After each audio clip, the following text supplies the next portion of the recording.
What's going on, guys? Super happy to be here. Welcome to eBay 0 to 60. I'm Kevin, aka the Clutch Swag on Instagram, and I'm honored to be here with Chris, 10K on the Bay. This man needs no introduction. What we're here to do is give you guys 6 tips and try to take some of the legwork and the guesswork out of reselling and really dive deep and get each person started in this. This is something that can be beneficial to you in many different ways. And this show is going to play a big part in helping you guys not only list. So if you guys want to, feel free to list along with us as we go over these tips. We're going to take you from the micro to the macro, and we're going to answer questions along the way. So I'm super excited to be on here. And if you're on with me, thank you so much for being here. Let's get started. Let's dive right into this, Chris. Awesome. So thanks, guys, for joining us tonight. Sorry for the delay. We're going to get straight into it. We're both super excited about eBay, guys. I think that's super important to surround yourself with really passionate people who love to do the same thing as you do, because we have enough excitement to boost hundreds of people. So stay tuned with us. My first reason that you should do an eBay store is it's one of the only things that I see that you can make as much money as you put into it. So I think eBay is one of the only businesses where you can decide how much you want to make. You could follow literally BHFO, one of the largest eBay stores that we all follow, and they are like at $65 million or something. So if you want to be ridiculous, it's crazy.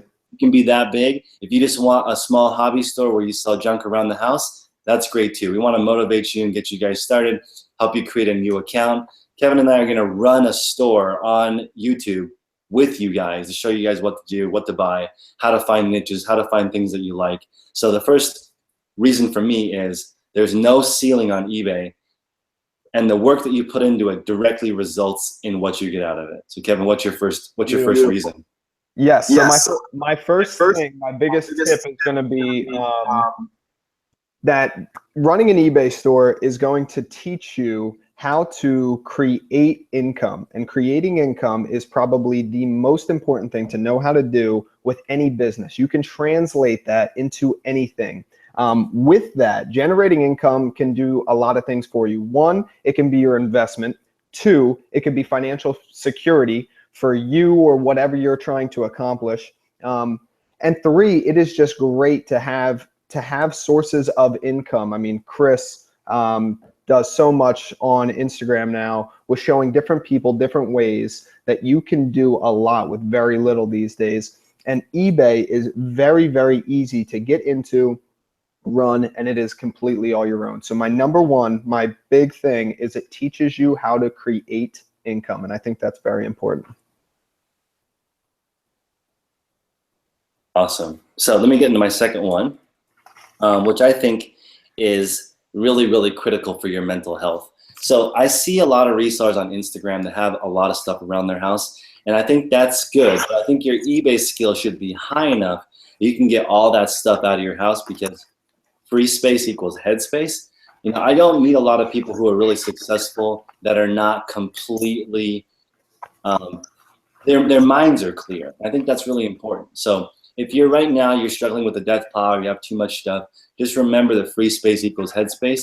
In your giant mountains, if it's Everest, your death pile, it's okay. Just create a small area where you can't see anything other than the items that you're listing for the day. And stay focused in that direction until it's gone, then rinse and repeat. Having a clear workspace creates clear work, and it's just awesome. I think it's so important to get rid of garbage and clean things out. In today's age, there's like hundreds and thousands of people trying to get your attention, including Kevin and I. So try to fill it with positive people, take out the garbage. eBay will teach you how to make a profit on those things. I actually recommend you sell everything you own. Why not? You can get it all back. This shirt is, I actually owned almost this exact same shirt in 1991. That's like older, this shirt is older than Kevin. And I just rebought it back at the thrift. Like pretty much everything materialistic is replaceable. So if you sell something, you can always get it back on eBay. I think it's important to look at that and not get too attached with things. Free space equals headspace. I think that's super key for me. At least mentally, being in a good space is really helpful. Yeah, I completely agree with that. I know we were talking earlier about quotes that mean stuff to us, and I can't find the exact specific quote, but one of the biggest real estate investors would say every single day, no matter what was going on with him, the first thing he did would just clean off his desk. And that's a small piece of what Chris is talking about, but literally you can reset the clock back. What was important to you last year might not be important to you this year. And you have an average these days of people that have thousands of dollars at their fingertips that they could do anything with. A t-shirt that you have sitting in your closet that you haven't worn in a year could create you $5. Now that might not be a lot to you. When you have 10 of those shirts sitting around and you have no money in your pocket and you want to make something happen, that's totally possible. So the first way to start, I think, would be to sell the items that you have that you are no longer using. And the big thing with that is basically auditing your lifestyle now. I think we talked about that on the mastermind call. Is auditing friendships was one of the topics people asked me a lot about. Right now we're talking about auditing items that you have around the house that you are not using, and that is going to create you income. There's no sourcing time you need. You don't have to go anywhere. Look for things around the house, look them up on the phone, and literally you can do a lot that way. So I really like that. And Chris, my number two, while you were talking about yours, I was just thinking my number two is accountability and responsibility. So having an eBay store makes you accountable. How is that? It's because when you sell that item, you are now responsible to get it to its destination. You are now responsible for anything that were to happen to it from point A to point B, and you are now responsible for that customer. And what I mean by that is when you create this product, when you put out this type of stuff, with me it's shoes, so people directly look at my store to get products. I mean, whether it's for their kid's first day of school or if it's a mom that needs a new pair of running shoes, she's searching my store to find stuff, and that adds value, which means that I'm responsible to find that product that she's looking for and put it on my site and to have it there so it doesn't run out. And I'm consistently pushing those boundaries. So I think responsibility and accountability will tie a big piece into it as well. And again, like Chris said in his first tip, it's all about what you're going to put into it.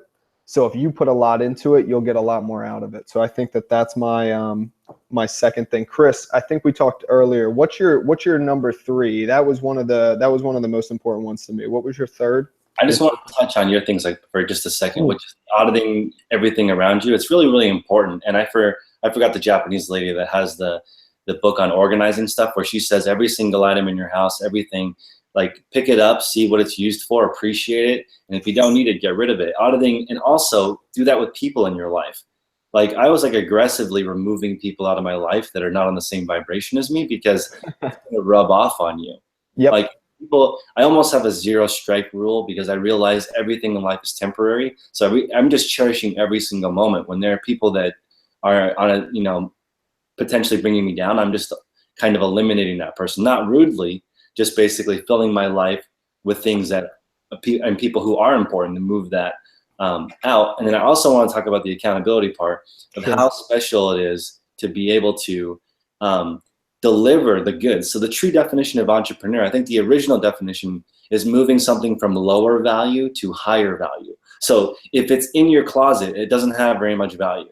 And if somebody is selling it in a garage sale or at a thrift store, it doesn't have much value. But your job as an entrepreneur is to find a place of higher value, and you get paid in that arbitrage of that, finding the customer. You can have the most valuable thing in the world, but until you find the person who thinks it has that value, you're not really going to get paid. And that's really what the accountability part is. And it ties into my third one, which I think is something that a lot of people don't talk about on YouTube, which is the feeling you get when you get a positive feedback.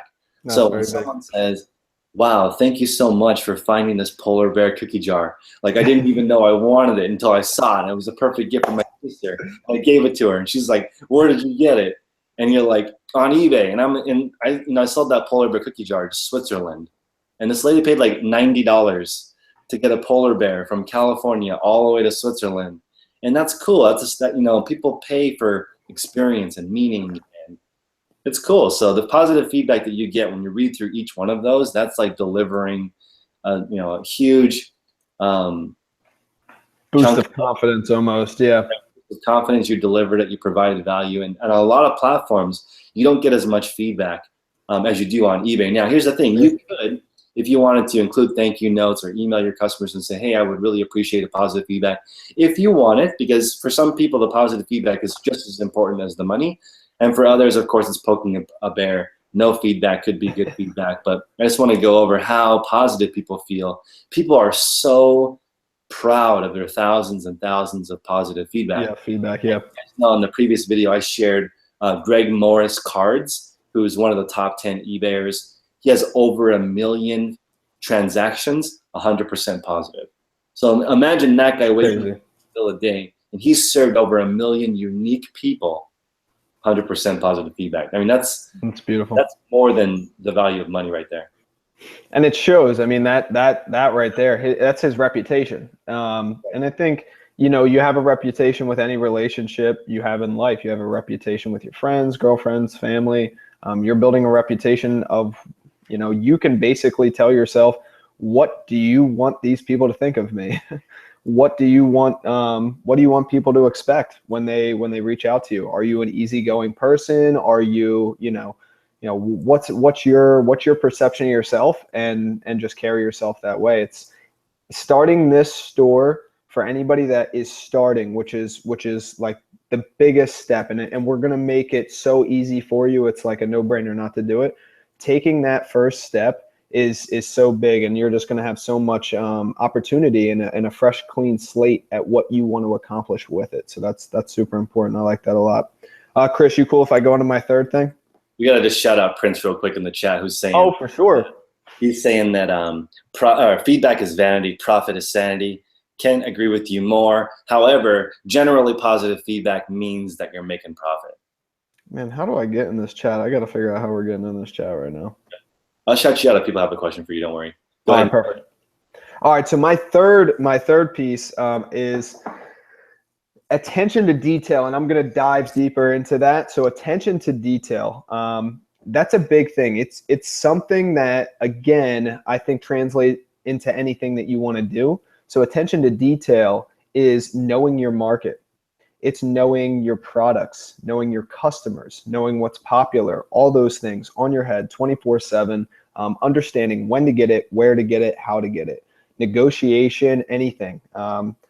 You having an attention for detail is going to mean the difference between you and the next person that does this. So let me say one thing, and this was something me and Chris talked about. And Chris, I don't know if you're going to be happy I say this or not, but I'm going to say it anyway.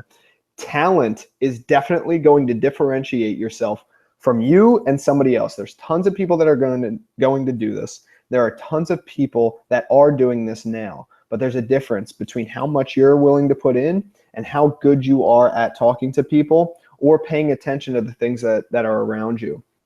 You could pick up anything. The difference is if I pick up this water bottle right now, and I remember that this water bottle goes for $2 right now on eBay, it's the cheapest price, and then I walk by a store that has them on sale for 50 cents and you get a gift card for $5 when you buy a pack of water bottles, that attention to detail tells me to pick that up and resell it.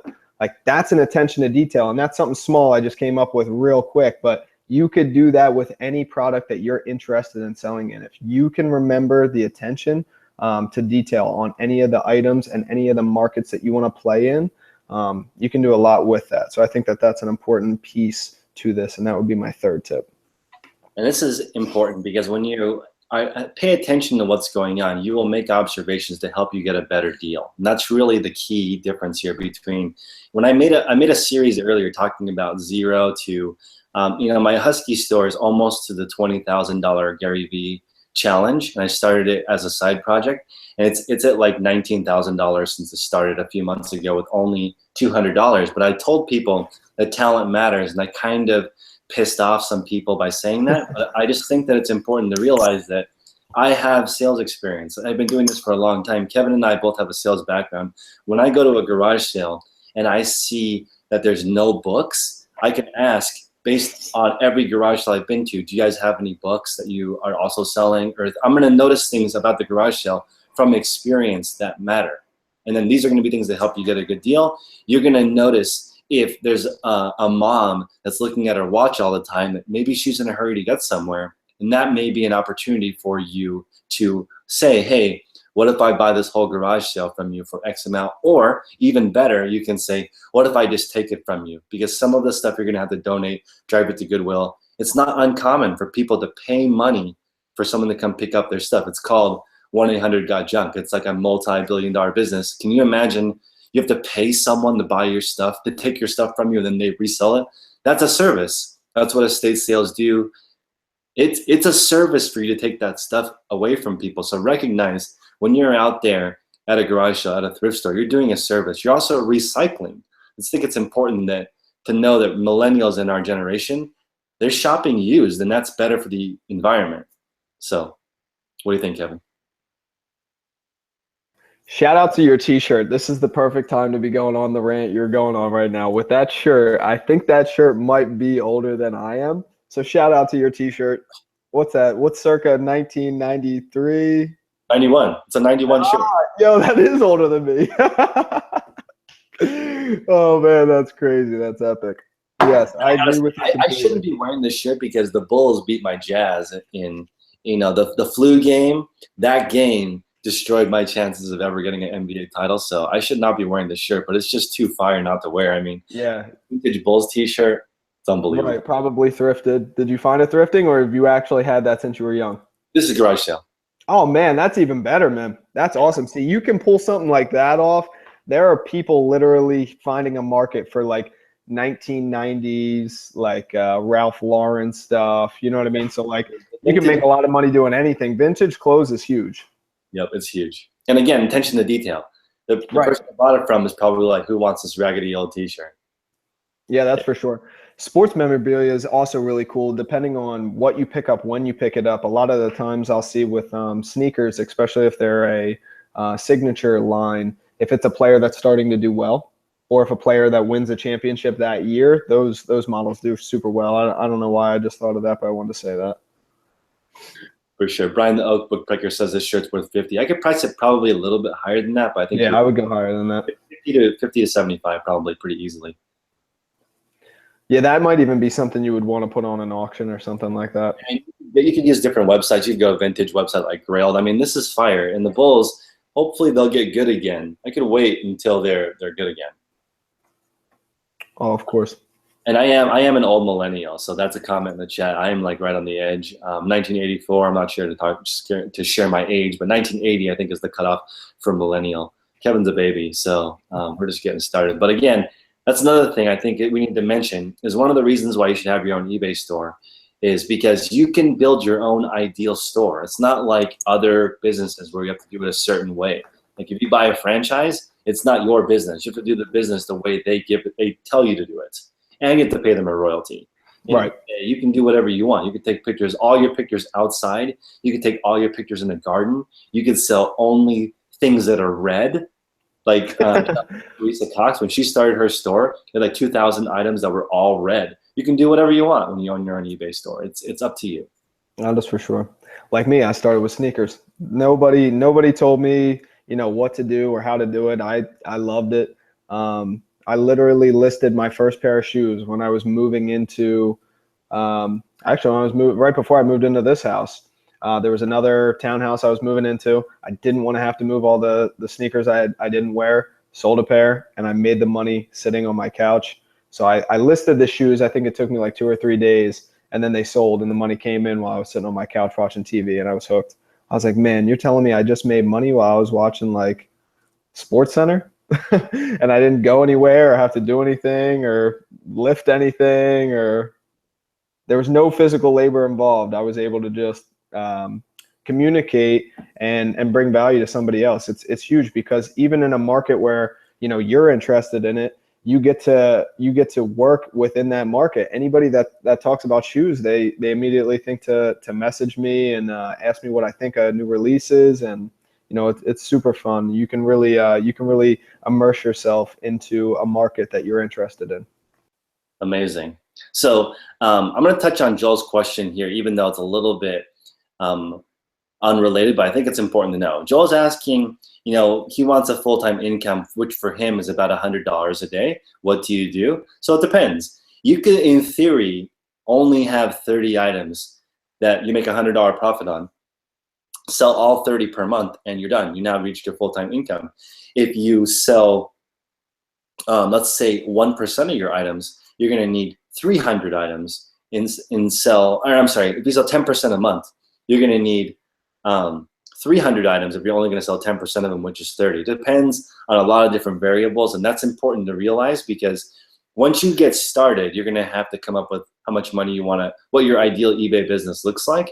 But Kevin and I are going to make this eBay store with you guys live. The first one that I did, Low Key Husky, I just built without any input from the YouTube community, but we're going to do this one together with you guys. On this call, if you guys are still on the chat, please hit the like button and please suggest a username. Kevin and I are going to make a store literally on this thing. And I wouldn't be surprised if we killed it on that channel, because when you involve the community, you get so much feedback from people.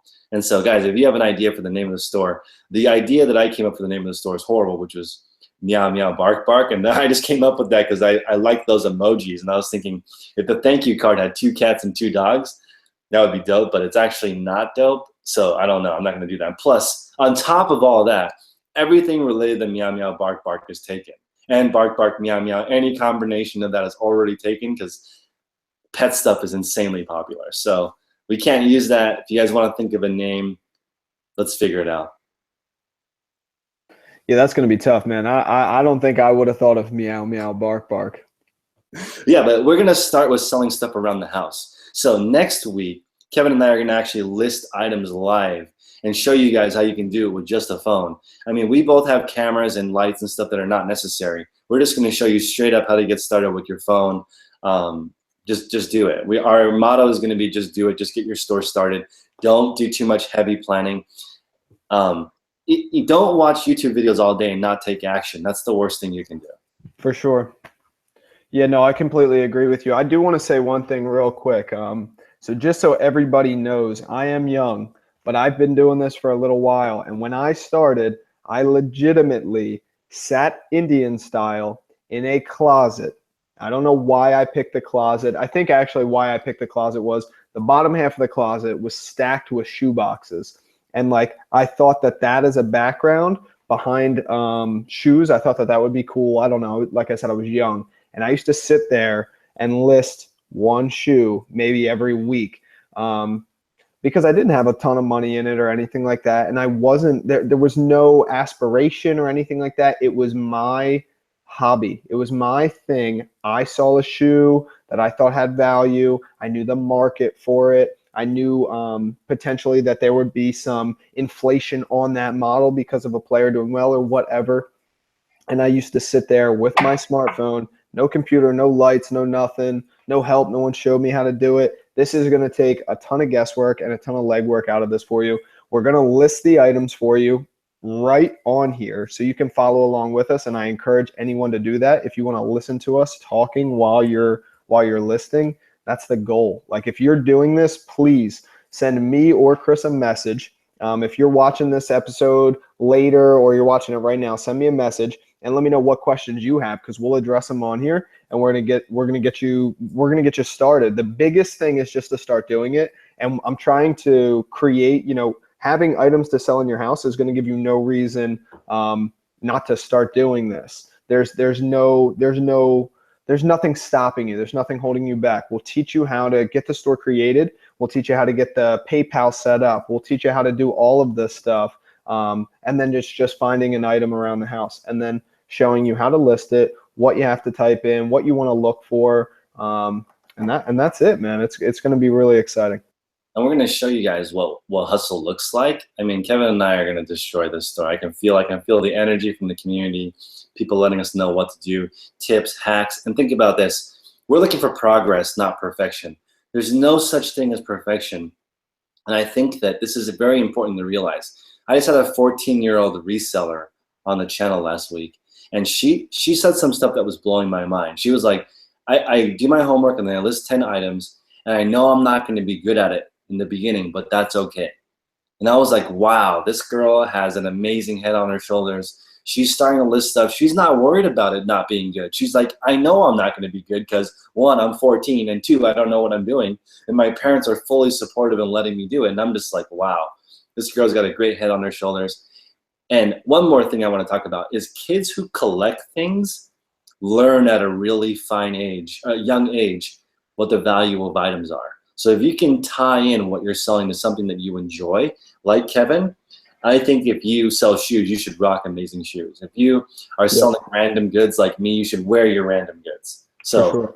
I just think because then there's a thrill to it. You know what I mean? Like then there's a value to it to you. The work doesn't seem as much like work because you're enjoying it. I mean, it's almost like a game. Like if you don't get a rush out of doing, you know, selling something that you actually enjoy, then you don't really enjoy that product. Like it just wouldn't make any sense at all.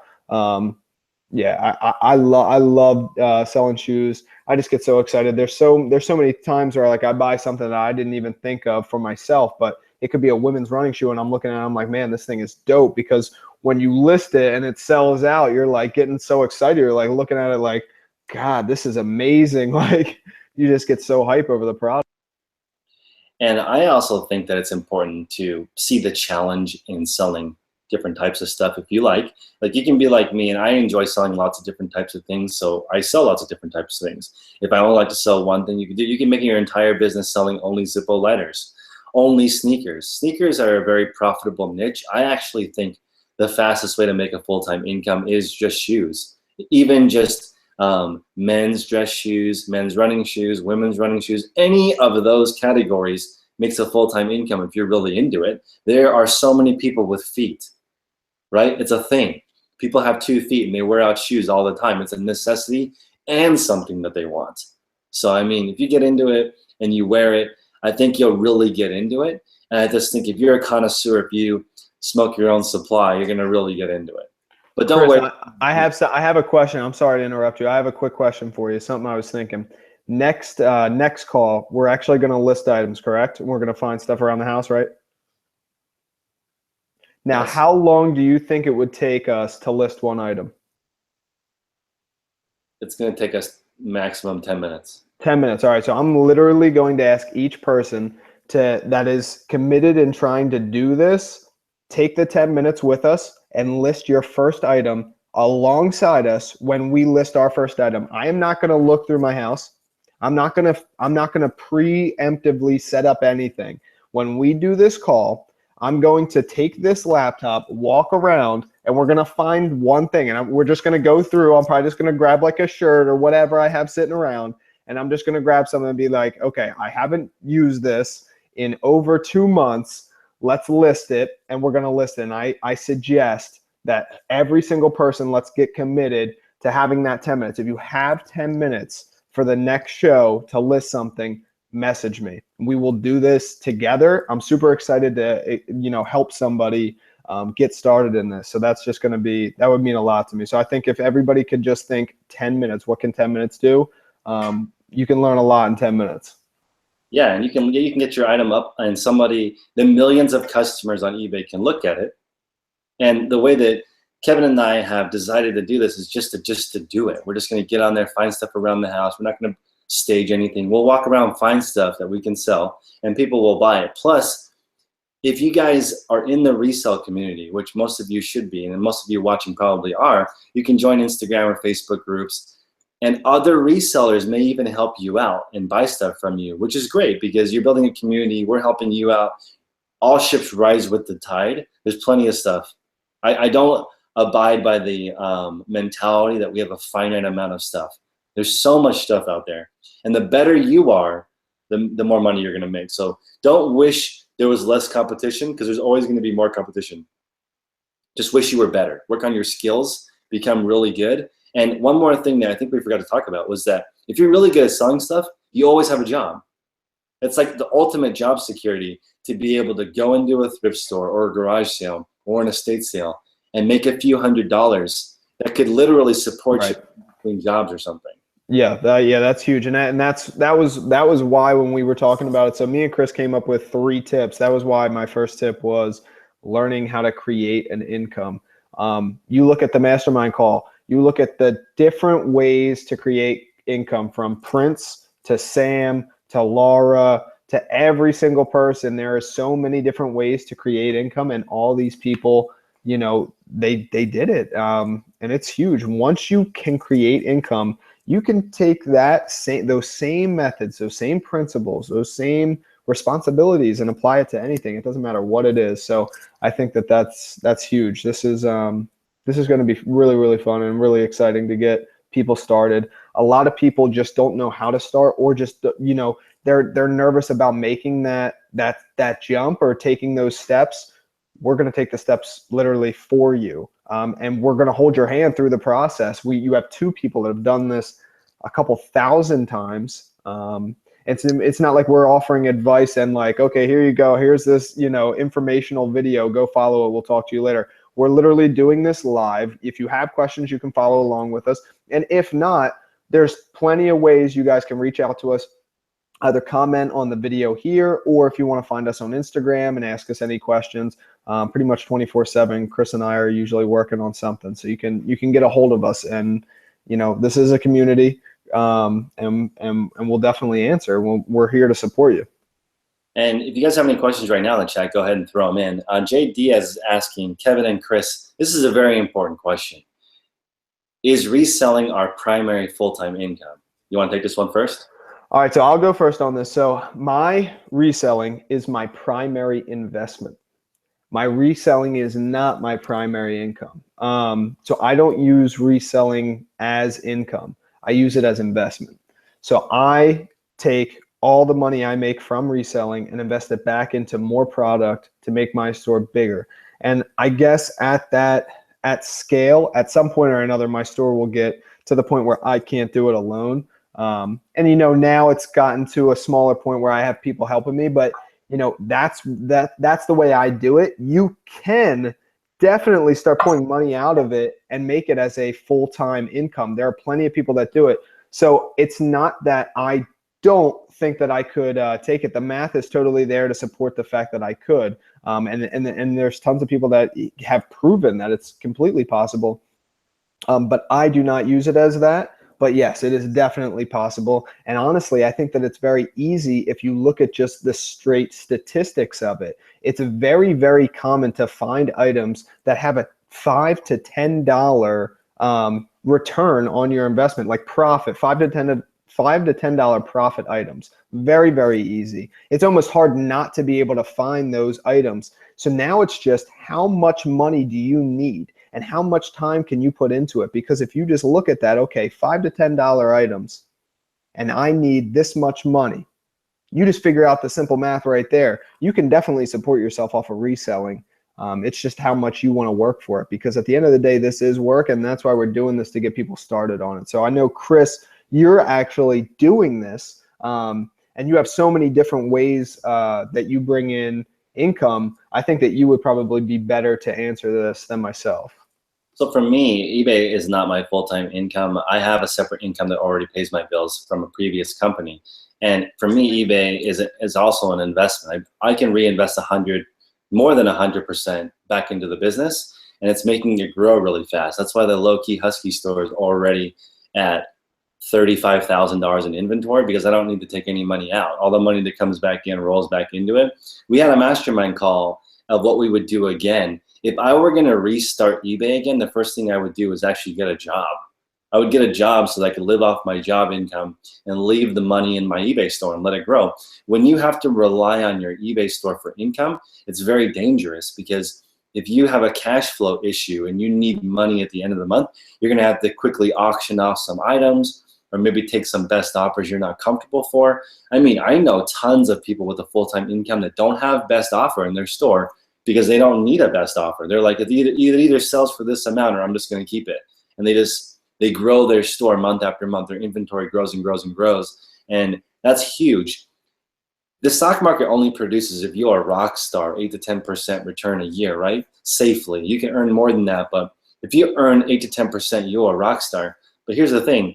You spend that same 10 grand and you don't at least double your money, a lot of resellers would consider you a failure. If you don't take 10,000 and turn into 20,000 over the course of a year, they would say you failed as a reseller, yet you're outperforming the stock market by 10x. So it's just like, right now, I like tangible goods. This is why I don't invest in Bitcoin or cryptocurrency, not because I don't think that you can make money. You can make money. I just like tangible goods. And so that's the reason why I would rather do it. I'd rather spend $1 on this Woolrich pillow than on a cryptocurrency, which doesn't have any tangible significance. So that's, for me, eBay is a separate income. However, I will tell you, it will become the largest cash flow this year that I have. So it's Oh, wow. because of the fact I can just keep rolling it into itself. And the other thing too is depending on what your model is or what you're selling. Now, Chris gets a lot of stuff from like garage sales and stuff like that. I mean, that you can't do this with, but with stuff like mine, you can return things to Nike 2 years from now. You don't even need the receipt. Yeah. What's the risk there? So it was funny because when I started, actually before I started doing this, I worked at a Nike store a long time ago, real young, and this guy came in. I forget what investment company he worked for, but he was really into investments, and he was like, he came in, saw a shoe, he knew it resold for more. It was really, really a hot item, and he bought 10 of them. And then, we told him, there was a limitation, only 10 pairs or whatever. And, 10 minutes later, there was 2 other guys that came right up to him and bought 10 more. So he had called friends to get 10 of these. And I basically asked him, I was like, I had never seen anything like it. This is years ago. And I asked him, I was like, well, what's the plan here? He's like, this is what we call a zero risk gain. I buy all these, I have the cash to support it, and I try to sell them. If they don't sell, I will return whatever pairs do not sell and get the money I put in back out. Where's your risk? You're either gonna increase, or you're gonna get your money back out of it. I mean, and that's depending on the model, but you can do that with a lot of different types of product, and it's pretty easy to source at these places.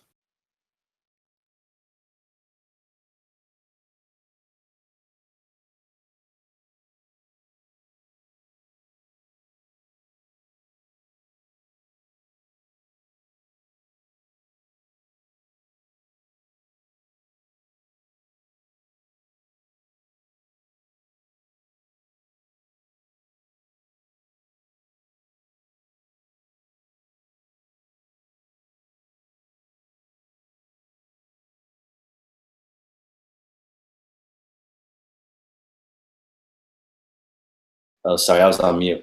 You didn't hear any of that probably. I just want to basically make the point that retail arbitrage is huge. When you are just getting started, you want to reduce your risk. Warren Buffett's number 1 and 2 rules for getting wealthy are both don't lose money.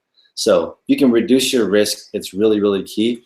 And I'll tell you guys this, a lot of you know, if you're friends with me on Facebook, go through my old pictures. When I was in New York City 10 years ago, when I first started eBay, I did almost $1 million in 9 months with my friend that had an unlimited credit card.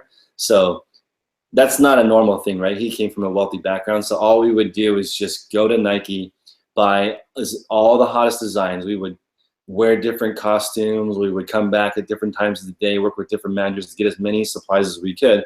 And then at 30 days, we would return all the stuff because he had a 60-day charge card basically with no limit. So we would sell as much as we could and then return back to it. There was basically no return policy abuse thing. Now it's a little bit more strict. I don't think you could return that much stuff.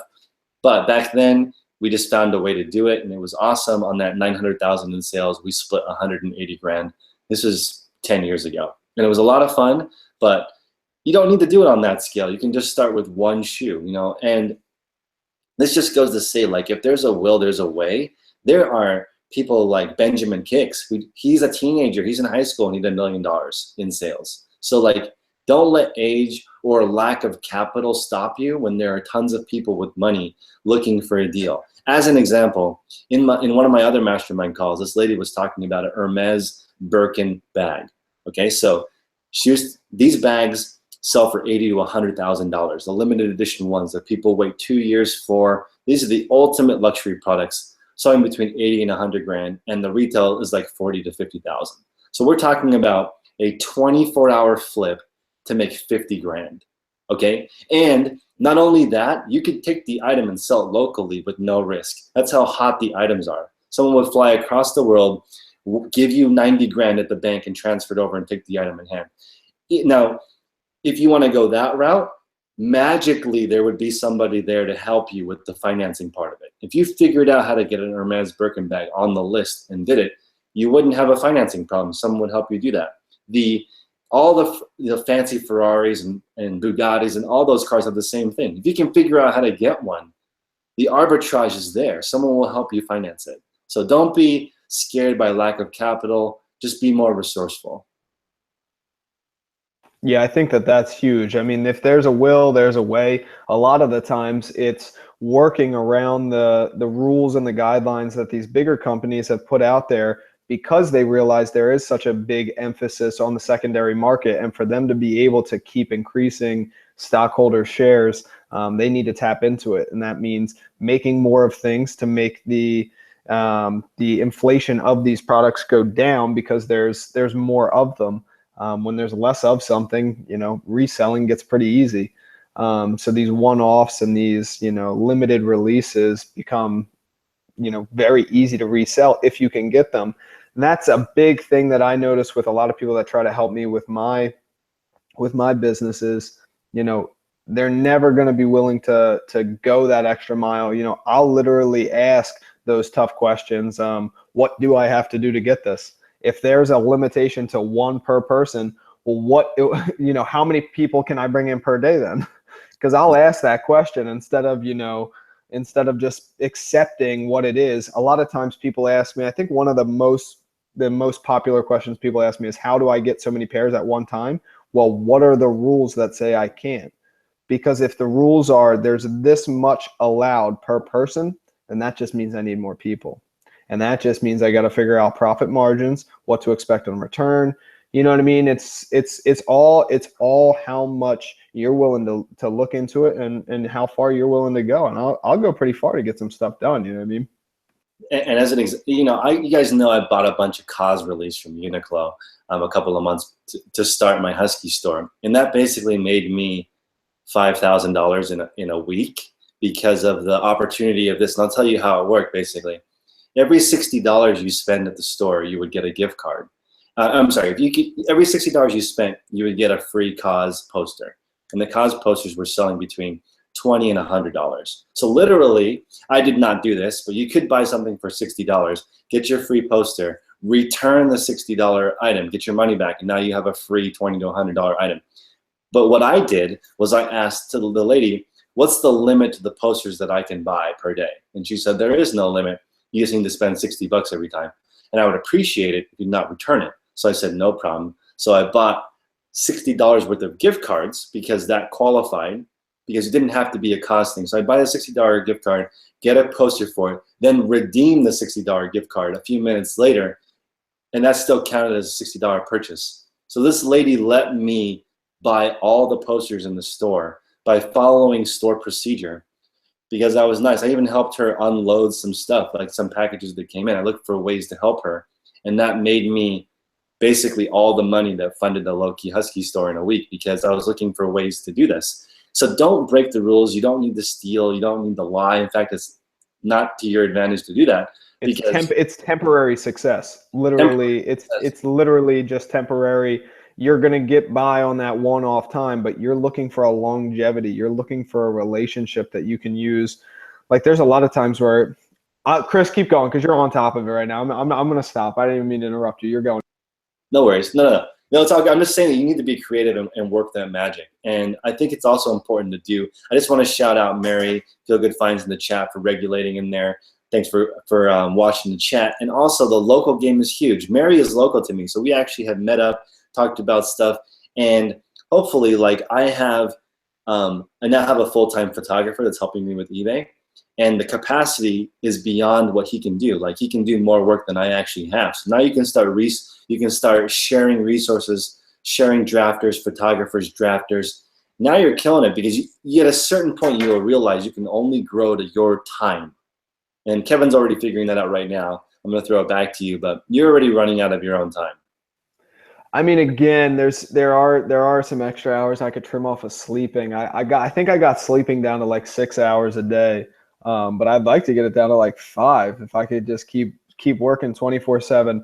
I am one of the types of people that are just motivated by the climb, so it doesn't matter what the achievement is. it's very, very, it's almost insanity because it's like you're always working relentlessly at something, but it's towards a goal. But then when you get there, you just set another goal, and it's more the enjoyment of it's, you know, you really don't feel any relief when you get to that accomplishment. You feel the success, momentarily, not monetarily, but momentarily. And then it's just, okay, well, what can I do next? Because I want to keep myself busy. I want to keep doing it. I really enjoy the day to day. I enjoy the micro more than the macro. So when it comes to the time where it's like, okay, you made $10,000 this week, or you made $10,000, in the last 2 days, or whatever it is, that's beautiful. That's beautiful. But it was the feeling of finding the product to flip for the 10,000 that I'm chasing. I want to do that again. Like that little high, that little instant gratification, that find. When you're like looking left, looking right, does anyone know that there's 60 pairs of this shoe that's $40 profit per right now? Like, can I literally just grab? And then you just start picking up 60 pairs, putting them in bags, like moving them to trucks. Trucks are driving to the crib. Like, that's just that's what I enjoy most. So it's so funny that you build, I guess, there's I guess a lot of people would say a large amount of shoes, or whatever it is, merchandise that you sell. And it's the micro, the day-to-day stuff that really gets you. I actually still enjoy every morning in my ritual shipping out shoes. I still enjoy putting the labels on the boxes. I even sometimes, this is kind of weird, I even sometimes think about who the person is that I'm shipping the shoes to, like by reading the address or the name that it's going to. I'll be like, oh man, this city's probably beautiful weather. Like this person's probably just got back from the beach, sees a package at their door. You know what I mean? I really think that way, and I really get I'm still into it. So I love the grind, man. Every single day, no days off. I fully believe in that. This is so cool because I think both Kevin and I get such a joy from doing it. We get our success every day because you're climbing every day, not from reaching somewhere, which is nowhere. When you get there, you're gonna pick a new rule. And Stacy Danny in the chat is saying that her best advice is to start putting business cards in the best salon in town. I believe this. Like if you surround yourself with the best people, you're gonna start leveling up by default. If you go to a fancy car dealership and look at how people dress, how people act, you'll see how people carry themselves, how they do business, how they talk, how they listen, and you'll notice quickly, at least I have, that people who are very wealthy listen. Like they barely talk. They're analyzing what you're doing. They analyze themselves.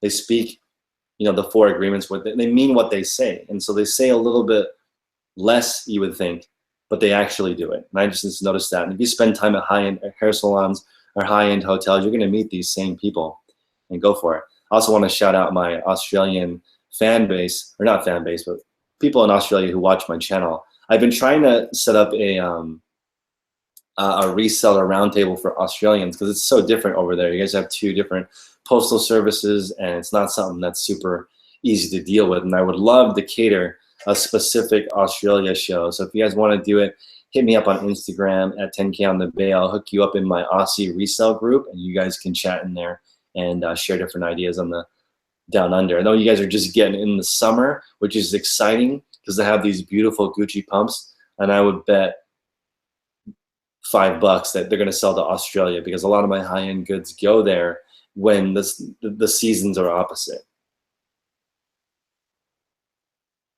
Kevin, are you back? Yes, sir. Sorry about that. The laptop died on me.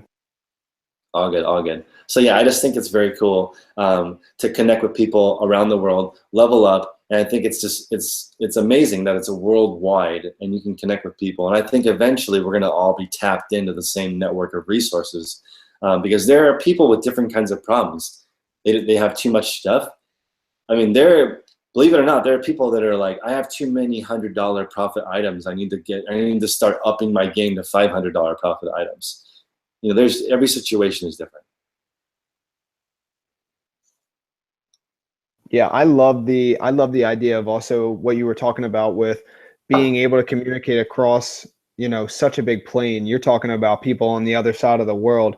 You could talk about anything with these people. You can talk about so many different things. Even if you fall into a category selling an item that you really like, if Chris is a huge Chicago Bulls fan and he puts that t-shirt up, it's going to mean a lot to him to be able to communicate with those buyers about that product, maybe even the history on the product, depending on the questions he gets asked. It just all depends, and it's a great way to immerse yourself in something that you like, something you're interested in, and either learn more, bring value to somebody else, make friends, connect. It's so easy to connect with people with the amount of technology that's out there now. It's just absolutely awesome.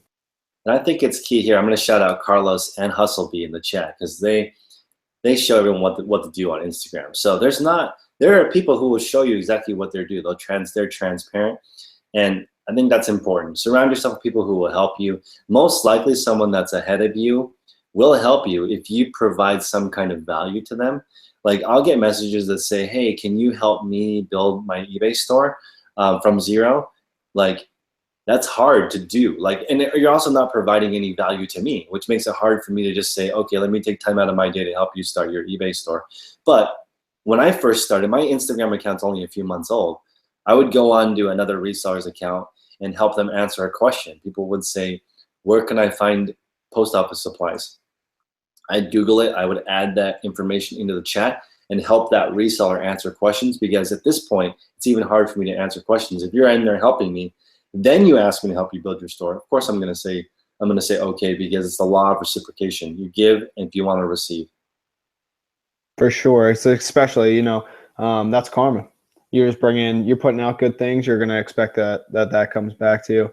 There's so many people that have, and this video is going to be really great for it. There's so many people that have asked me questions and I've given either a basic answer or just a tip on something that I've learned about this just from doing it. And then I've seen a message later from the same person, a week, 2 weeks, 3 weeks, a month after, saying, hey, I sold 5 things and I'm up another $200, $300, $1,000 from the info that you gave me. I used the model that you suggested and I sourced from the places that you suggested. I shipped with the methods that you suggested, and it's all because I use it. I don't like tell somebody to do something that I haven't done. These are tips because I've done it. I've used it. I know it works. And not to say that I know the answer on everything, but that's what this community is for. There are so many people. I just hopped on and got into this chat. There's so many people that can answer a question super, super fast for you and bring you value. It's so hard not to do this stuff. It's like, man, I even have times where I'll call Chris and ask him a question on how I should list something or whether or not it should be photographed a certain way. There's just so many different things you can do. And there's so much value you can bring to somebody else just by answering a quick 5-10 word answer. Can help somebody, make money and use that money to support themselves or their family. And we've got Sam in the chat. So Sam and Prince, I mean, they're both college students trying to build 7-figure companies in school. So if that doesn't inspire you, I don't know what does. And just, guys, it's amazing how much positivity you can gain. And here's the thing, you need it because it's hard. I don't know why people think that we're glamorizing this type of work. It's not really that glamorous to work a lot, but then it's really how much you put into it is how much you get out of it. And that's where we get our joy from, because when you plant a bunch of seeds, if you plant 100 seeds, you're going to have more plants than people who only plant 1 seed. We like planting. It's fun to plant. So if you plant a lot of stuff, there's going to be a lot of cool stuff that grows out of the ground. So you don't know which ones are going to work. You really don't know. You don't even know what plants are going to grow. So when you first get started, you might put the seed on top of the dirt. You have no idea what you're doing in the beginning, and that's fine. Glamorizing. Yeah. Thanks, David. Glamorizing. Yeah, so yeah, it's not, it is, in my opinion, it's glamorous because I feel like the struggle is the joy. That hunger, yeah. I mean, and you can keep that hunger throughout. I actually just had a rewind the other day. I tried to remind myself what I was thinking when I started doing this. And just to deploy that every single day back to the basics, You get to a certain point and you think, okay, now that I've had some kind of success, what should I do differently now?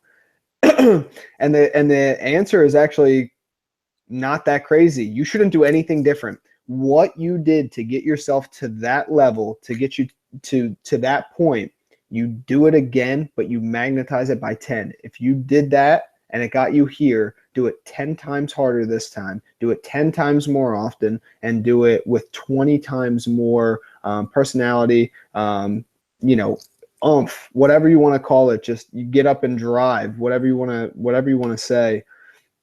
And just remind yourself that it's just that hunger, that drive, and that ambition that's going to keep you going. It's very easy to do it. You just have to do it. Yeah, when you put more energy into something, the grass is greener where you water it. And if you water the same thing over and over and over again, it's going to be really, really, really green.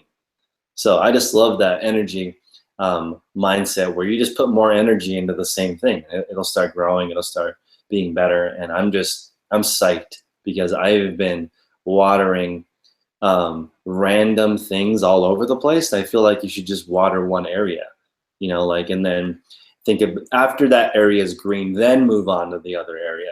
No area is going to get green if you're too spread thin. And that's true. Antonio's saying no need to change something that isn't working. So I get that question because I have a lot of people in my master. This is going to maybe not surprise a lot of people, but I'm one of the smaller sellers in my mastermind group. There's people who make multiple six figures in the group. And people are saying, why are you hosting a mastermind if you're not the top seller? That's not the point. Like the people that are in the group, immediately when I created the group, 2 people who are making over 6 figures joined because they're like, I want to be around other people who are making 6 figures. That's what I want. I want those groups. You've found all those people. I want to be in that group because it's only going to get bigger. And I think it's important to surround yourself with that. And for me, I'd rather be a small fish in a big pond. So it just depends on who you are. I don't know what you feel like, Kevin, but I'm sure people who are amazing. I'm inspired. I'm not depressed. For sure.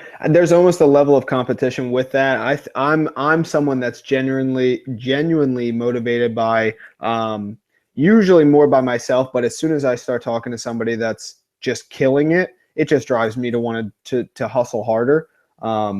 But I do like Antonio put a comment in the chat. It says rinse and repeat. Those words echoed every single day, 365 days. My goal currently right now is to work at the same level of intensity as I have been for the last 8 or 9 months for another year and a half. So I want to work hard for, and I consider hard like I'm probably doing 13, 14-hour days every day for this amount of time. I want to try to do that for 2 years, 2 solid years, and see what that gets me, see where I get to there. And rinse and repeat. It's every single day.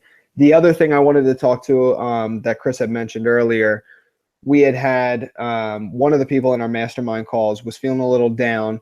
And one of the things that we all kind of communicated to her and talked about was the fact that, you do bring value to the people that you deliver your products to. The people that are getting your items feel a sense of joy or happiness that they get the item that they wanted. The material, the design, everything exactly the way they thought it would be. You matter to the people that you're delivering that promise, that accountability, and you have a responsibility to do that. It keeps you on point. And I think that's big. I think a lot of times, with me and Chris, we do this on such a large scale now where it's like, so many orders go out every single day. To remind yourself that is big, and then ties all back to rinsing and repeating. Yeah, and when people ask me, what do these big guys do? They just do what we do more often. It really is not that much more complicated. They just do it more often. They don't even sell it that differently. There are sellers that don't even use lighting and only use their phone and do 6 figures. There's a seller that I'm not going to mention him anymore because I don't want to troll him, but he just takes pictures of his items on his bed. He doesn't even make his bed, and he makes multiple 6 figures. So but he's really good at finding items that people want. And in the end, I don't really care if it's on your bed and you didn't make your bed and you didn't take out the trash. If you deliver what I wanted in a timely fashion and the item is good, and I trust you because that's what other people have. It is so funny that you mentioned he doesn't make his bed. I literally, since talking to you, we've been talking about this. I think we've been talking about this recently more than ever, but recently I've been thinking, what little things can I cut out of my life that are just not necessities to just maximize time on a bigger scale? Yep. Like I don't know what else I can do. I try to even like not even worry about like mismatched socks or whatever anymore. I'm just putting them on. Like I'm trying to streamline this whole process. I do want to say something I'm super excited about. This is one of the macro things that I get excited for. Like I said, I enjoy the micro, but this is something I really get juiced up on. So Gerson was the person that won my giveaway. I did the giveaway with Kate and Jet and We Hustle Commerce. The idea was to take somebody that wasn't reselling and get them started and literally show them the ropes, teach them the inside and out, full attention. They had us the support of the three of us, basically coaches, for about a month and see where it went. This did not happen too far ago or too long ago. And I just he posted here in the chat what his sales are up to. And let me see, he's at $1,611 in profit. I don't care what you say, whether I post Instagram pictures to blow my ego up, that gets whatever you want to think, that gets me so excited. The fact that the information I helped him with, and I remember the calls, what I used to do, if you're still on here, what I used to do is I would call this guy for an hour, my hour commute to work, and literally just quiz him on everything. And I would just rant to him and tell him anything I could think of that I thought would be beneficial to him. And now that's made him $1,600. I know you got a big family at home. I hope that money is going. I know that money is going to a great place. I'm super excited for you. You did a great job. You're still doing a great job. Thank you so much for posting that in there. And I wish you a ton of more success. I'm still here for you. I got your text earlier. Hit me up anytime you have any questions. I'm super excited for you, man. That's huge. Yeah, there's plenty of stuff for all of us to sell. It's awesome. And also, Antonio had mentioned eBay to eBay arbitrage, and that's killer. And I just think it's really important. If you get really good at a niche, you know something is underpriced. Like, as an example, I'm not going to say what brand, but if you go jeans, right, and you know the certain jeans brand is selling for $75, and you set up a search to notify you if somebody posts it for $20, you can buy that and flip it without even leaving your house. But you need to be an expert on those jeans and not accidentally buy the ones that are the wrong stitching or the wrong shape or the wrong size and get stuck with it. If you know your stuff, you know your stuff. And I have seen people that are so advanced, they can just run their hand across clothing and they can tell you what the materials are. They can look at it from afar and say, oh, that's probably old. I mean, that takes time and experience. I will say I'm not to the point where I can run my hand across it, but there are times when I'm looking for clothing at Nike, which is very rare. Most of the time I look for clothing for myself at Nike, but I can run my hand across and find materials that I'm looking for, whether it's TechKnit or Flyknit, depending. I will just run my hand across, and I can usually tell by the fabric, even Tech Fleece. That's a higher value item. And usually when they're on those clearance rounders, there's a million things. None of the tags are right. You just have to run your hand through and just find stuff. So I am getting to that point. But I think that's just with Nike stuff. But it is amazing how people just sit at home waiting to see a good deal online. I can't tell you how many times, and usually, I don't know why, the messages usually come up in Spanish, but it's always a negotiate. As soon as I post something, there are these guys that literally just wait for new listings to come up in a certain category, and they send me a message right away, and it's usually always like in Spanish, and it's like, negotiate price, leave at $35. I will buy immediately. But that's what they do. They sit there and they wait for a new listing to come up, and they hope that the seller will take a little bit less to leave a little bit more meat on the bone so they can make that profit instead of them. That's hustle. There's nothing wrong with his hustle. There's nothing wrong with that versus me going to a Nike store and scheming on how I can walk out with 200 pairs. I'm not hating. I just don't accept those deals. And you know what? I love that you talked about your bed, because I feel like I just hustled my bed, because the way my girlfriend sleeps, which is she just moves the sheet one motion, gets in, closes it as she's under there, and then she doesn't move at all when she sleeps. She moves that one motion out and gets out. I'm like, how the hell do you do that? How do you? Her bed doesn't get unmade because she just makes one motion. She's figured out how to sleep perfectly. And I think that's a huge hack. I would love to never even have to think about making my bed because it never gets unmade. I could never do that. That's awesome. Shout out fans, because I've never slept in my life. Like that noise, I used to wake up in the middle of the night. I mean, I guess maybe I'm a light sleeper, but having that fan on, I've been sleeping like a champion for like 2 weeks now. I feel totally different. Yes. And I do want to go back to this. The chat is amazing. The chat is lit. But I do want to go back to something we talked about on the mastermind call, auditing and I don't want to say auditing I am going to say auditing friends. I'm going to say auditing the people that are around you. It's huge. When you associate your people, the people in your immediate circle, with people that are hustling every single day, and these are the only people that you talk to, this is what happens. They drive you to hustle. If you're going to associate yourself with people that are doing nothing, you're going to do nothing. And I really hope that isn't you. And I know that isn't you if you're watching the video. So I'm excited. This next video we do of this series is going to be amazing. I hope that there's like 100 people at home that all list their first item. That would be astronomical. I think that would be a macro I'd be super excited about. That'd give me that would probably make my whole month. If like 100 people listed their first item, I might even like have their own store. You should list. Just log on, put how many listings you're at the beginning of the chat. Oh yeah. We're going to be listing too. At the end of the chat, throw in how many listings you put up instead of just listening to more and more content.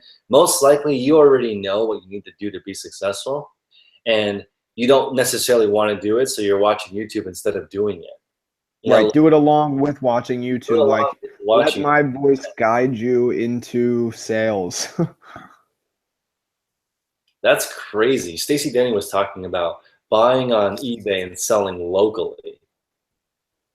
Yeah, there's tons of people that also will search the free section of Craigslist and resell back on Craigslist. That's hilarious. That's smart. Go drive. You could if you were really clever, you could go pick it up, and while you're going to pick it up, relist it already. Right. There's so many people that post like mattresses, older, bigger TVs, refrigerators, washer, dryer, all stuff that usually just needs to be moved by somebody that has a truck, but people don't have a truck and they don't want to pay to move it. They're just going to leave it. I mean, when you don't have anything, but you have a truck, you can make some quick money. I mean, I know there's people that go out there and do that. That is a business model. I know a business that's doing that, and it's a local business. It's a father and a son, but they do everything. I mean, they scrap, they pick up, they'll even, their big thing is tires, getting rid of tires. I don't know how they work it out. It's the same concept as trash removal. We put the trash in the can, and then a trash company takes it back and they pay a cheaper price to get rid of it because they do so much. Well, it's the same thing with him. He takes a bunch of tires and gets rid of them, and it's still a fee, but it's a lesser fee, and he ends up making out on it. There are so many different ways to make money. He'll scrap the old rims, the good ones he keeps and resells those. And then, you know what I mean? So you could drive around and look at the free stuff on Craigslist and scrap it, or, whatever you want to do, resell it. It doesn't matter. Once it's yours, it's yours. That's your product to do what you want with. You could list it on eBay for $1,000. And if it sells, man, you just made some money. I'm all about it. Guys, Sam in the chat is talking about more and more hacks. He has filters set up on Craigslist to notify him if certain things come up. I haven't been a big bookseller, but I'm starting to sell books now because I went to a garage sale, I bought some, and I've already sold one book for $60 that I paid 10 cents for, and that's addicting, right? And Sam has it set up so that free books will pop up on his filter. He drives them, picks them up, drives it home. It's 100% profit. Also, I want to shout out Antonio, who's listed 5 items during this chat. And I've seen Antonio's store. He makes money. So we're talking about, let's just say $15. That's $65, and he listened to this chat, which is sick. Antonio, I'm already impressed because Antonio's dropped some bombs in this chat. I don't know if I mentioned the chat's lit. Antonio's killing it right now. He's listing, making money, and providing me some laughs and value in this chat right now. I never met Antonio, but Antonio, send me a message on IG. You and me are going to become fast friends, my dude. That's right. And I want to also talk about the fact that this is taking over TV, guys. If you guys aren't on YouTube, learn how. Kevin's trying to get in the game because it's a big thing. Like, I used to watch TV a little bit, but now I would rather watch a live with somebody I kind of know and comment and talk to 100 people at the same time. It's fun. So if you guys are actually in there doing it, the chat is global. You can talk to people all over the world about the same topic. Like, I like to watch the sitcom Suits, but I can't like message them or talk to them or add them on IG. They're not actually that person. Kevin and I are actually these people. You can be like, why is this in your store? As an example, I picked up all these books and I was listing, I sold one for 60, I sold one for $1, and people are like, why are you listing the ones for $1? And I'm like, for feedback. This account's brand new. I'm just getting it going. Plus, if you guys don't know, having sales improves your search ranking. eBay's like, why is this store selling all this stuff? I got those books for free. It's 100% profit. As long as the shipping is above what it actually costs and it covers the fees, that's just money in my pocket. And if you guys have ever, most of the time it is because of your shipping discount. So fast, exactly. Yeah, there's gonna be a lot of things we're gonna cover in this. I'm super excited to see people have success. And like you said, I didn't even think of this. You know, I was asking for 100 people to list their first item. I'd be happy if 100 people listed an item while we did this. This is exciting just to see the chat. There's so much good information. There's so many, good comments on here. And guys, this is another thing I recommend for you. So Clint's in the chat. I have a mastermind group with 100 people in it, and I organize these calls with people because this is the thing. You want to find people who are like you. You usually like people who are like you. So if you surround yourself with people, it's not easy. People are always saying like, oh, I'll make my own group. And I'll tell you that my Facebook group, the Reseller Fam, which is run by 6 other admins and myself, it's so hard to find people who are like you. It takes time. So if you're out there trying to find partners or mentors or an accountability group or anybody, realize that it takes time. Like, I've spent a lot of time building all these networks for people. It's not that easy. So if you're going to try to build a relationship over time, take your time, put the work in. And just one relationship advice that I am doing right now for myself is I'm trying to be the best option for my girlfriend forever. So that's my goal, is to always be the best option. I'm always putting the work in, and I consider love an action, not a thing. It's an action. So all the people in my mastermind group, all the people in my network, I'm actively doing stuff for them. That's love, in my opinion. It's not an emotion. It's a thing you do. So really love that. Hey, I actually had a couple of people that weren't able to be on this live chat right now. And I wanted to, if I can, anybody that's still on the live chat, please just post a favorite tip you have on here real quick, and I'm going to put it on my IG story. So Chris, keep going, because I agree with you. I want to touch on a question real quick, which is markdown manager versus promoted listings. Guys, I really do not like the promoted listings manager. I don't like markdown manager. I don't like either of them right now because it's confusing. If you use the promotions to run a discount and you're scrolling through mobile, you can't see the discounted amount. You have to click into it, add it to your cart before you can see the discount. It's not easy to use. And they're phasing out markdown manager. So there's people using both systems, which is very confusing. So now they have 2 different ways to offer sales. I would rather they just cut the head off of one of them so that we can get used to it. Why have that old legacy system in there while you're launching this other system? It's confusing to me. So I don't like the fact that there's 2 different systems, because it makes me feel like I have to learn both. And then I still use the old one. I haven't even switched over yet because they still have it in there, so I haven't even taken the time to learn it. the It's visibility is confusing to me. I don't like it. And I see so many stores that are doing well that don't run sales or promotions. They just price their item properly. So I Yeah, think I don't run sales at all. I will say though, the first time, so Chris said something on not last mastermind's call, I think it was two mastermind calls ago, where you said if Kevin ran a 50% off sale right now, he would probably wake up and have no inventory. So right. I was thinking about that and I was like, man, that would be nice. So like the first day of this month rolled around and I was like, let's have a mega day. So I stayed up till 12 and I created some sales. And I never do sales. I mean, I just price my stuff to sell. I don't buy items unless I can be the cheapest price on eBay just because I want my stuff to sell before everybody else and I want to make everybody else have to wait on theirs so I can get mine. It just keeps me in the game better. So what I did was I ran the sale on some stuff that I've had for longer than I usually like to. And I suggest anybody that's doing this to make sure that you turn over your inventory. There's no point of flipping nothing. Like, you know what I mean? If you're not going to flip it if it's going to take you 3 months to flip, it's not worth it. Just flip, you know what I mean? Take that extra $10 off and flip that 23 times in the same way. So back to what I was saying, I did run sales. I ran the sales for the first 2 days of the month, and I had some of the biggest sales days I've ever had. They were out there. They were $1,000 days. Anything over $1,000, I get excited sales wise for. And I was super excited about it. But then, literally, like day 3, sales were still going on. Nothing happened. So I don't know. It was just my usual. So I couldn't understand it. I agree. I do not do auctions, and I really don't do too many sales.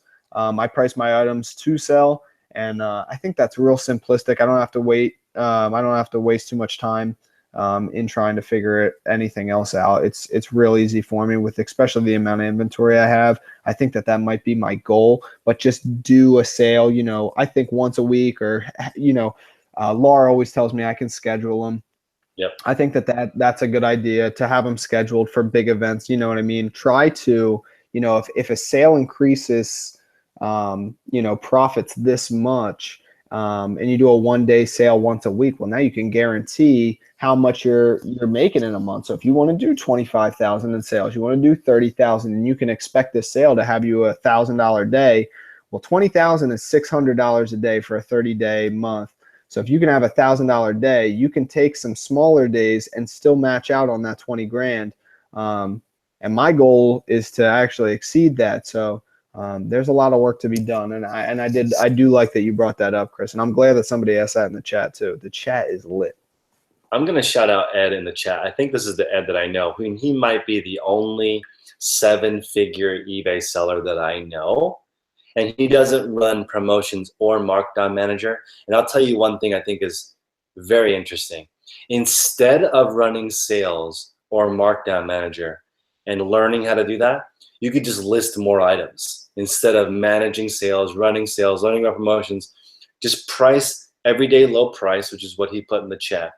Price it an everyday low price. You don't even need best offer. Like if you're asking $10, but you'll accept 8, and you just put 8 and you don't mess with offers at all, you just price everything what you want. You just list more and that's all you're concentrating on.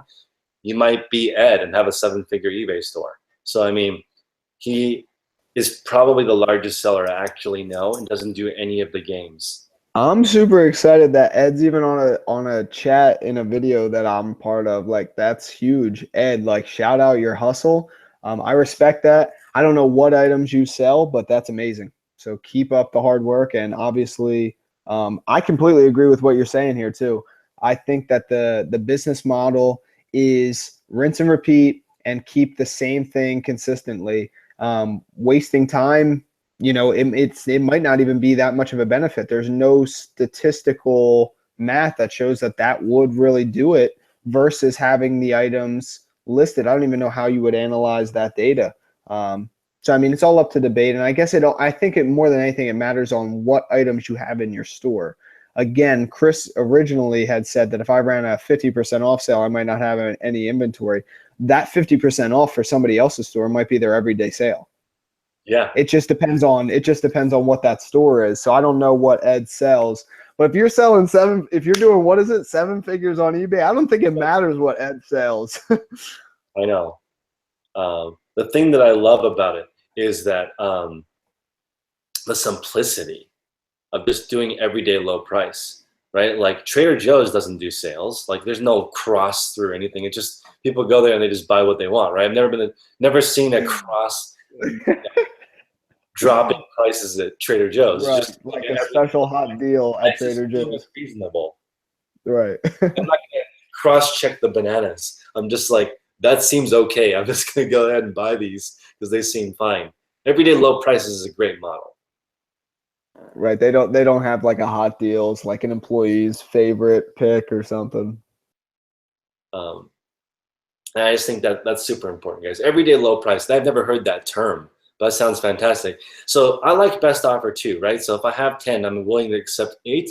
It makes me wonder if I just priced it at 8 with no offer, it probably would still sell.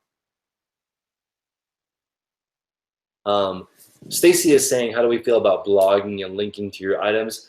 I'm trying that. I'm learning about affiliate income, and it's very exciting. I don't know. I'm not an expert on affiliate marketing, but I'm going to check mine right now that you said that.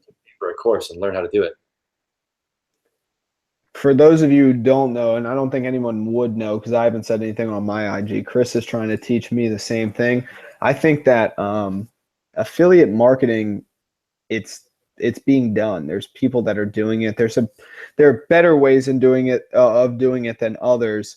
But yeah, I mean, it makes sense. I'm actually going to check my numbers right now, Chris. If you want to, I don't know, did you check yours today or have you looked at yours? $100.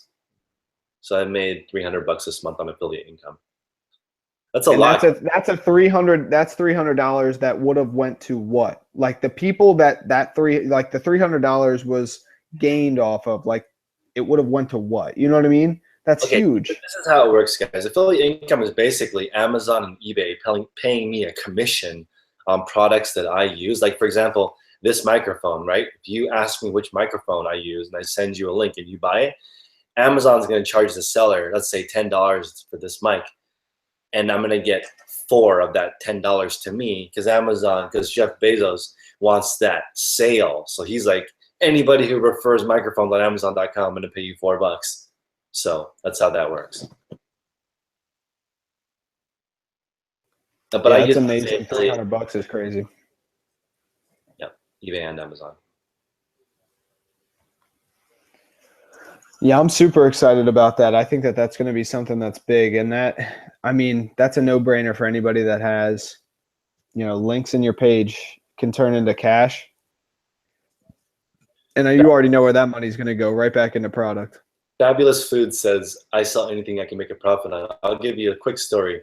I have a friend named Jay, and when we were in the Hypebeast game, you kind of have to guess what's going to be hot. So Supreme might drop 10 items, and you may pick, most of them will be profitable, but there'll be 1 or 2 that are not profitable. And I have a friend named Jay that picked the wrong item like 8 times in a row. On the hottest drops, the hottest brands, he would pick like the yellow umbrella that for some reason would not resell for over retail. And he got the nickname of buy high, sell low, which is a very bad nickname as a reseller. So be careful, do your research. We all want to buy stuff that's profitable, but we're going to make mistakes sometimes. Yeah, that's for sure. I mean, there's no like sheet that tells you exactly what to buy.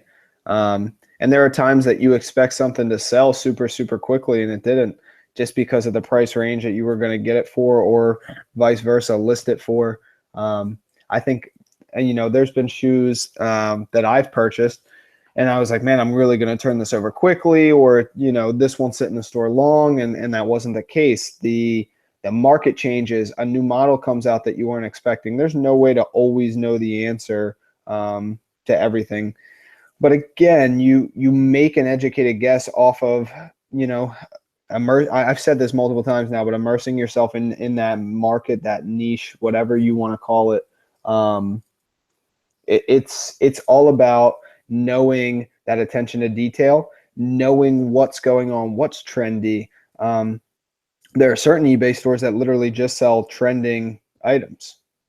I don't know too much on that, but I mean, there's definitely a way to follow those things. Yeah, what I would recommend is don't buy things that sell slowly and for no profit. So just try to buy things that sell quick that are profitable. I mean, and then over time, try to sell things faster and for more profit. And I that's get a, I get, I'm sorry to interrupt you. I get a lot of people that message me that get cleats from Ross and Marshalls, and they're like, man, I don't know what's going on. Like, it's just not selling. There is a time that's better to buy certain items than another. There are seasons for things. Right now, textbooks is a big thing. That's probably a good way to go. You know, another thing that's coming up that people are big on is kids' toys. Kids' toys is going to be huge right now. You got Christmas coming up, but there are tons of things that, you know, oh, I got these for $12 and they sell on eBay for 40. Okay, it makes sense, but they don't sell frequently and they sell few and far between. And if you miss that outside of that season, if somebody else just bought that size 10 that usually sells, you know, one a month, and, you know, at the end of this month, the season's over, well, now you might be sitting on that $12 profit or that $12 investment, I'm sorry, for another year. It just depends on what it is that you're looking at. So make sure that you do the research. And then, you know, you can always look at it this way. If you have 100% of your finances to invest into products, maybe it's only 5% of that revenue or that income that you want to put into those items that don't sell as quickly. It's still something you want to have, because when you have an eBay store, you want to have that diversity and you want to have people be able to find those things, especially if they need them, and they will sell. It's just maybe you don't over index and buy 30 of them and spend all your money in one spot. Because again, I do believe in having a little bit of cap space left over in case something big comes up and you need to be able to throw some bucks around and get product. And this is another thing, guys. If it was not out of season, they wouldn't be in the freaking clearance section. You know, they Right. need space. Like, they're not going to sell winter jackets in winter for 90% off. That doesn't make sense. They could sell them at retail during that time. So Ed's jumping in here, and Ed, I'm starting to like Ed a lot because apparently he's selling shoes. And he says, you know, there's millions of people that wear size 13 to 15. I have people ask me all the time what are popular sizes to buy. When you and this is actually something a Nike manager told me a long time ago. When you have an e-commerce store, you're not waiting for that one random dude that has a size 15 shoe to walk in. That dude's shopping your store. It's hard to find those sizes in a store, especially in something that you like. So he's already looking for those things. And where's he going to look? The first place most people look are eBay or Amazon. And they're going to search for that product and then see if that size is available. So I wouldn't steer clear of any sizes. I have told Chris before there are colors you want to stay away from. But that doesn't mean that's not always the case. There's more popular colors than others. And there's definitely more popular sizes, like more common sizes. But that doesn't mean anything. You can make tons of money selling. I would say I sell 13s, 14s. I wouldn't go 15s too much because I just don't see it as often when I'm picking up stuff, but I'm sure they would sell. But 13s, 14s, I would say sell just as quickly, or if not quicker than other sizes, because there's usually a more finite amount of them. They just don't make as many pairs. They're going to make more of a size 10 because that's probably your most common size for a guy, or more of a size 7 or 8 for a woman's shoe, depending. Yeah, I mean, I've sold size 19 before. That's crazy. I don't know what the biggest shoes. Actually, you know what I do? I sold a 20. I sold something in the 20s before. I Wow. sold something in the 20s. It was a Jordan retro shoe that I was given for free. It was used. It was a Jordan. Oh man, I can't even remember. Jordan 20 something, and it was an awesome shoe. And I actually wanted it. So my buddy had them. I actually wanted them just because the shoe was dope. I thought the art on the shoe was cool. But yeah, I've sold something in the 20s before. It's crazy. People are looking for that, man. For sure. And I think it's important, guys. when you are selling in a niche, just get into the niche so you can learn. I mean, people even buy shoes to collect because they think it's funny. So it can be anything. You'll know once you start getting into it. I just sold a size 12 LeBron left shoe only. And I put in the title, left shoe only. Please make sure, because sometimes people only use one shoe for the profile picture. And the guy bought it as a display. But I know that would be what it was used for. So I put display only, left shoe only. Message the guy, are you sure? He said, yes, I know, I'm using it for a display. And you would only know that if you do that. Also, if you go to a thrift store and find a lonely single shoe, and it's a hot shoe like a Jordan, they'll sell to you for, or even just give it to you. Because how are they going to sell only one shoe? Right. Wow. There's a lot of people everywhere in the chat. The chat really is lit. Thanks, guys. Hit the like button. If you haven't followed Kevin on Instagram, do so. It's at the Clutch Swag. And it's getting kind of late, Kevin, and it's almost midnight over there. Do you have any, do you want to answer a couple more and then call it a night? Yeah, for sure. Let's pick out, if anybody has any questions they haven't put in, please put them in now. I would love to answer a couple more questions. And then I have to rock off, go to sleep. I think I'm getting up at, what time am I getting up at tomorrow? I'm going to try to get up at like 4:45 or 5 in the morning to start. So I've been doing a new thing. I do an hour of listing every morning before I work out, which is really where I want to be because I want to work out so bad. I've even gotten to the point now where I want to work out like twice in a day. And it doesn't have to be the same muscle group or anything like that. I just enjoy working out. I enjoy the challenge of it. There's like a mental challenge to it. And I think that's like metaphoric. A lot of times I post stuff on Instagram about, you know, overcoming those challenges, you know, translates to a lot of things. So getting up super early, but yeah, post some questions. I'm super excited to be on here. So I'm not nodding off on anybody. Everyone in my mastermind group knows that I'm on a Navy SEAL kick, and that is true. Jocko Willink, he's like this Navy SEAL, and his kids are like, Dad, I hate telling you challenges I go through because your response is always good. Because he wants his kids to go through the struggle. Because they, oh, I had a tough time in school today, and my dad will be like, good, it'll make you tougher. And they've learned over time that they should learn to enjoy that challenge. Like, you don't want to work out today? Good. That's the day when you should. And it's a little bit hardcore and definitely like what a Navy SEAL dad would sound like. But I just think it's fun. You know, like the challenge, bring it on. Right. I like what you had said. I don't know if it was him or it was somebody else, but you are you still have 40% left when you think that you're at 0. So, and there's a piece to that. Go ahead. I'm sorry. No, you're saying, yeah, you're at 40%. You have 60% left. You're not even halfway there. Wow, that's amazing. Yeah, it's big. There's a lot of people posting in here now. Working out is huge. So I, like me and Chris have said earlier, the big thing with our reselling is it's an investment. What is the investment on yourself, though? If you're working so hard on certain areas of your life, I mean, I was over-indexing on how much I wanted to spend time-wise working versus with my relationship and my personal body. I didn't even think about that the long term, if I'm not in good shape or if I'm not healthy, you know, none of this matters. It doesn't matter how much money I accumulate between now and when I'm 30 or 40 or however old you want to measure it for. If you're not healthy, it doesn't matter. Chris, every time I see you with that microphone, I think you're going to sing karaoke, bro. I don't know why. This is the last question that I'm going to take, which is how do you handle scammers? I think Kevin and I spend negative minutes worrying about scammers. Like, we don't worry about them. It's going to happen. We just move on. We spend time on the 98% of people or 99.9% of people who are happy. Yeah, there is a statistic that Chris gave me months ago that shows that at a certain price point, there are less returns and less problems with purchases made online than anything above that or below that. I think I'm literally right in there. I never have had a problem. Actually, that's not true. I've had the problems before.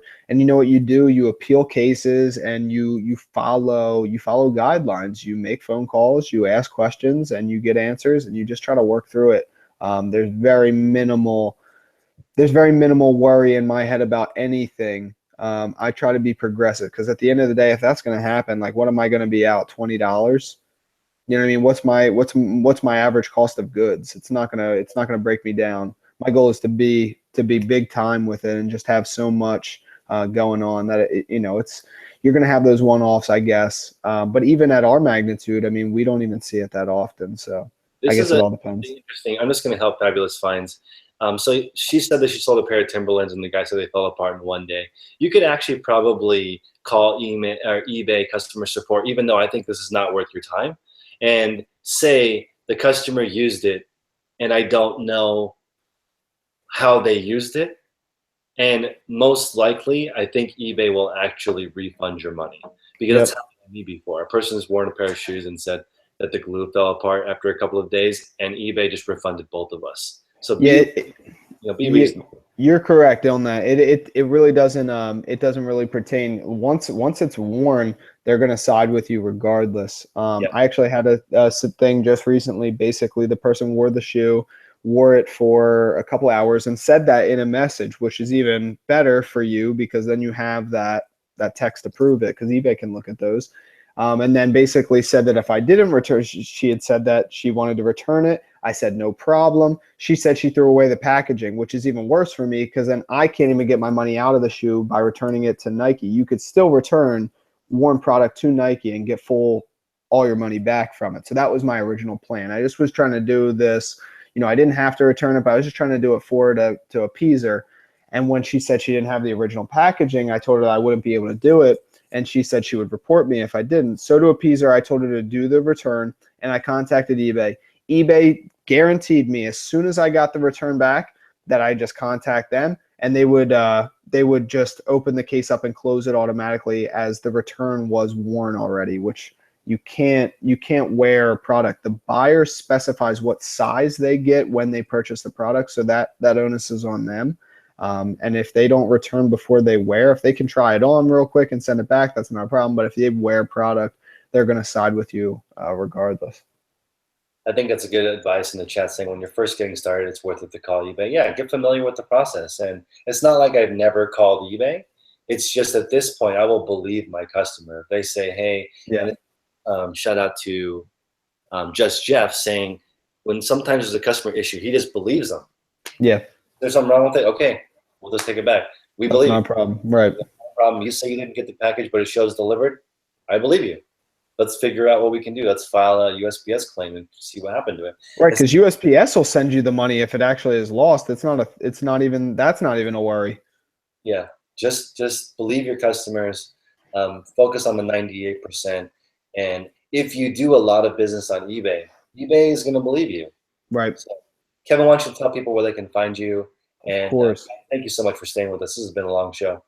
Yeah, no, of course. I wasn't even worried in the slightest because I mean there's so much good stuff in the chat. So it kept me going through this whole thing. So I appreciate every single person that was on here. So you can find me, and I hope that you find me on IG. I encourage anybody to reach out to me. Again, this is a series, so we are going to be doing a lot more information coming out very soon. So you can find me on IG at the Clutch Swag. And I'm on there all the time. You can send me any messages if you want to update me with progress or ask questions. And the last thing I will leave you guys with to wrap up on the last question, when I started, I probably called eBay every day. When I started, I called eBay every single day because I didn't know there was a community of people to answer these questions like what we have right here. I called them every day to increase my limits, to ask them about return policies, to ask them about how to save money on shipping. Whatever my question was, I would just call them. I have them in there in my phone as a contact now. So I'll leave you with that. So if you guys want to reach out to me on Instagram, send me a message at the Clutch Swag. And thank you so much for being a part of this. Thanks, guys. If you have any more questions, put them in the comments below or message us on Instagram. Thanks for coming. We'll see you guys next week. We're going to list some items, get a big pile of stuff, and let's list it together. Thanks, guys.